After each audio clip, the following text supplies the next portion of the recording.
మనం చూసిన వెంటనే కోపం, భయం, షాక్ ఎందుకు వస్తాయి? ఆలోచించకముందే మనం ఎందుకు ముందుగా రియాక్ట్ అవుతాం? ఇది మన బలహీనత కాదు, మన బ్రెయిన్ డిజైన్. మన కన్ను ఏదైనా చూసినప్పుడు అది ముందుగా ఆలోచించే బ్రెయిన్ భాగానికి వెళ్ళదు, భయాన్ని గుర్తించే భాగానికి వెళ్తుంది. అది అక్కడ ఒకటే ప్రశ్న అడుగుతుంది, ఇది ప్రమాదమా కాదా? ఒకవేళ అది ప్రమాదానికి సంబంధించిన సమాచారం అయితే మన గుండె వేగంగా కొట్టుకోవడం, కోపం రావడం, భయం పుట్టడం ఇలాంటివి జరుగుతాయి.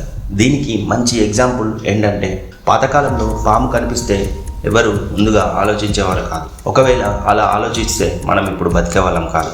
ముందు మనం రియాక్ట్ అవుతాం. అప్పుడు మన బ్రెయిన్ ముందుగా రియాక్ట్ అవ్వు, తర్వాత ఆలోచించు అని చెప్తుంది. ఆ టైంలో బ్రెయిన్లో అమిగ్డాలా మనకు డేంజర్ సిగ్నల్ ఇస్తుంది. అందుకే మనం ఫస్ట్ రియాక్షన్ చూపించి తర్వాత ఆలోచిస్తాం.